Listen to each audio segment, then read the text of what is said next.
उपत्वाग्ने दिवे दिवे दोषावस्तर्धिया वयम्। ॐ उपात्वाग्ने दिवे दिवे दोषावस्तर्धिया वयम्।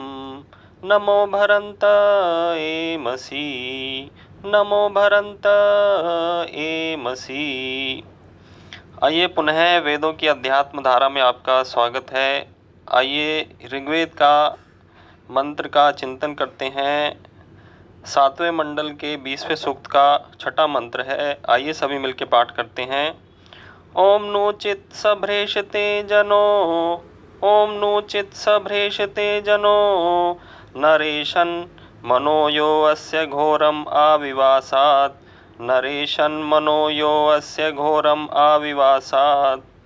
यज्जैर्य इंद्र ददथे दुवांसी, यज्जैर्य इंद्रे ददथे दुवांसी, कषत्सराय ऋतपारितेजः, कषयत्सराय ऋतपारितेजः।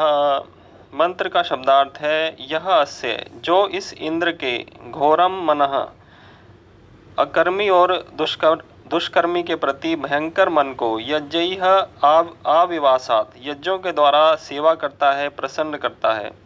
स जनः नूचित भ्रेषते वह व्यक्ति कभी नहीं पतित होता है, और न रेशत न कभी हानि उठाता है। यह इंद्रे जो इंद्र के लिए, जो ऐश्वर्यवान परमात्मा के लिए दुवांसी दधते प्रार्थनाओं को रखता है अथवा करता है। सह ऋतपः वह सत्य का पालक, ऋतेजः सत्य में निवास करने वाला, राये कषयत ऐश्वर्य में निवास करता है।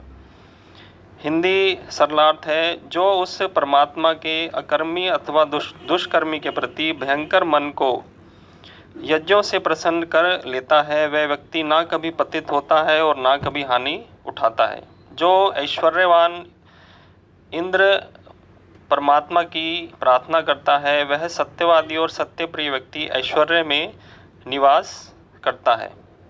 तो मंत्र का अनुशीलन है। इस मंत्र में 3 बातों पर ध्यान आकृष्ट किया गया है। पहला, परमात्मा का मन घोर है, उसे प्रसन्न करना चाहिए। दूसरा, उसे प्रसन्न करने के 2 साधन हैं, यज्ञ और प्रार्थना या उपासना। तीसरा है, सत्य मार्ग पर चलने वाले का कभी पतन नहीं होता और वह सदा ऐश्वर्य का स्वामी होता है। परमात्मा का मन घोर है। परमात्मा अपने ऋत नामक नियमों के द्वारा संसार पर शासन करता है। ये प्राकृतिक नियम कर्म के अनुसार फल देते हैं। इसमें कोई अव्यवस्था नहीं हो सकती। सत्कर्मों का शुभ फल और पाप का दंड अवश्य मिलेगा। अकर्मी व कर्महीन कभी भी ईश्वर का प्रिय नहीं होता है। इसलिए कठोर नियमों के कारण परमात्मा का मन घोर बताया गया है। वह नारियल के फल के तुल्य ऊपर से कठोर और अंदर से सरस है।